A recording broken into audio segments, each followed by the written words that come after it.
What's up, AP people? We're going to be talking about Chapter 3 today, entitled Settling the North. Let's get going. Now, before we dig in, I want to emphasize to you the distinction between the three regions of colonies, that being the North, the Middle, and the Southern colonies. By far, the most religious group of colonies was found in the North. We need to take a look at Martin Luther's 95 Thesis. This is written in 1517, and essentially what it does is divide Christianity.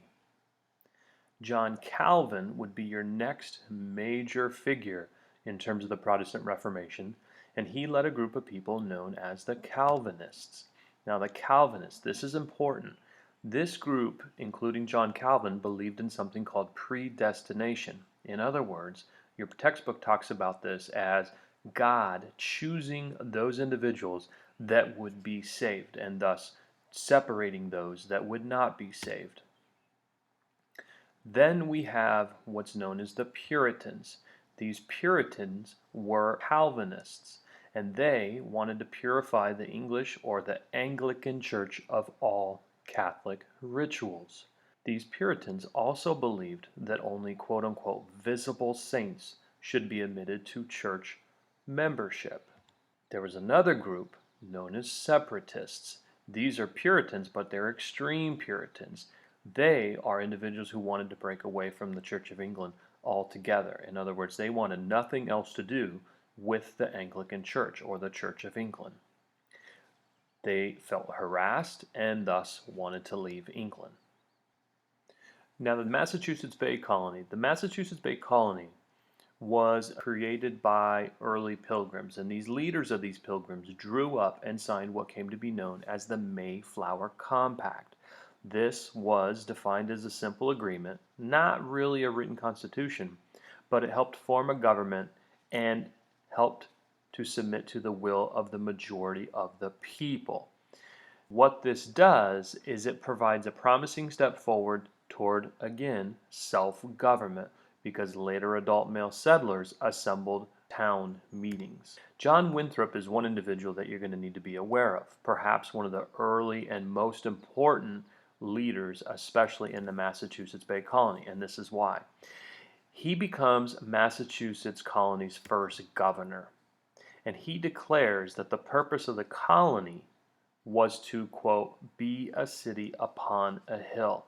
This is incredibly important, and AP loves to ask questions about early colonial life, in particular Massachusetts Bay Colony and John Winthrop.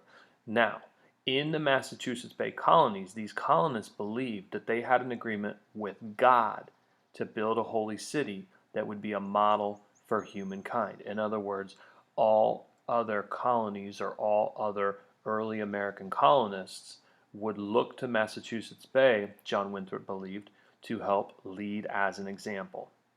So when they ask about what this phrase means, be a city upon a hill, now you'll understand as it relates to self-government, town meetings, and of course, early pilgrims. This is going to lead eventually to what we call town governments. So, in other words, these town meetings or these, quote, town hall meetings, they're going to be represented by white, landowning, male church members. In other words, people are going to be left out from creating government, rules, legislation, and other bodies of works. Let's now take a look at a few religious dissenters or people that disagreed with the church in these northern colonies. The first one is Anne Hutchinson, and here's a picture of Anne Hutchinson. Now, Anne was known for challenging the authority or even questioning the clergy in the Massachusetts Bay Colony. She claimed to have direct contact with God. Now, remember, Anne Hutchinson is a woman, and at this particular time in the Massachusetts Bay Colony, the belief was that only white males could have a direct contact and or be visible and thus have church membership. And challenged gender roles in the church. This is one of the first women in United States history that actually did this as it relates to the church. Another church or religious dissenter that you're going to need to know about is named Roger Williams, and here's a picture of Roger. Now, Roger was more threatening to the Puritan leaders than Anne was, because as an extreme separatist, he advocated for this clean break from the Anglican Church, or the Church of England. He also challenged the Massachusetts Bay Colony Charter and condemned the Bay for not paying natives for their land. So in a sense, you could say he had a moral conscience. Roger's also going to believe in denying the authority of the government to regulate religious behavior. In other words, the government can't tell us what to do or what religion to practice or follow. Roger's going to be banished to Rhode Island, and Rhode Island is going to play a significant role in religious toleration moving forward. Now let's talk about what some of these various colonies up in New England were best known for. In Rhode Island, of course, we have this idea of religious toleration. Unlike Maryland, who provided religious toleration for Christians only, not Jews, in Rhode Island we have a complete religious toleration to all, thanks to the works of Roger Williams and Anne Hutchinson. In New Hampshire, we're going to be well known for fishing and hunting. Connecticut is going to be well known for something called the Fundamental Orders. This is an early written constitution that's going to establish the rule of democracy. And in Pennsylvania, established by William Penn, we're going to see, again, religious toleration. We're going to see pacifism. We're going to see more friendly relations with Native American groups. And we're also going to see the early beginnings of women's rights. So as a quick recap of religion in the colonies, let's talk about, once again, some colonies that promoted religious toleration. That's going to be Rhode Island under Roger Williams, and we're also going to have Pennsylvania under William Penn. These are the most tolerant New England or northern colonies that we see in early colonial history. Maryland, however, was tolerant only to Christians. Remember, not to Jews, just to Christians.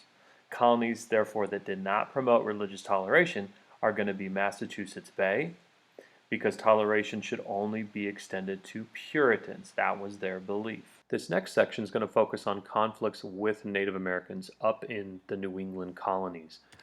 One particular Native American group that we're going to need to understand is the Pequot Indians. These Native Americans were attacked by English colonists in what became known as the Pequot War. Later on, in King Philip's War, we see these Native American groups fighting back against these English colonists. In the King Philip's War, these Pequot Indians, or what was left of them, were led by a Native American called Metacom. Metacom was also known as King Philip. King Philip was the name given to him by the English colonists. It's important to understand that King Philip and Metacom are the same person. King Philip does not have any connection to English monarchy or the English throne or anything like that. This is important because both of these conflicts with the Native American groups were over land. They were not over anything else. They were over land. After the war, Native Americans only posed a sporadic threat to New Englanders. They did not pose any significant threat. The New England Confederation in 1643 was formed by New England or New England colonies to make a defense against Native American groups such as King Philip's Pequot Indians, the Dutch, the French, etc. So why is the New England Confederation important? It's important because it's an early example of colonial unity prior to the American Revolution. Moving forward, we'll be taking a look at English government philosophy. Now, early on, one of the first forms is something called the Dominion of New England. The Dominion established what we refer to as the navigation laws. These navigation laws were meant to restrict colonists from trading with anyone other than England. This is going to be important all throughout the subsequent chapters. Now, the colonists got around these laws by, do you have any idea? You want to take a guess? It's America's pastime. Smuggling. That's right. We perfected this idea of smuggling. So why were colonists allowed to smuggle products so easily? Well, that's in large part due to salutary neglect. Salutary neglect refers to the English philosophy that they would take a hands-off approach with the colonies as long as the colonists were making money for the mother country known as England. Do you have any idea when salutary neglect ended? Come on, you know this. 1763. Again, another turning point in American history. That's it, ladies and gentlemen. If you have any questions, further comments, or concerns, or you just want another explanation from me, feel free to email me, track me down in the hallways. I'll be around. Make sure, ladies and gentlemen, you visit the class wiki or apushreview.com for more nuggets of wisdom. Help spread the word. Other than that, ladies and gentlemen, have a great day.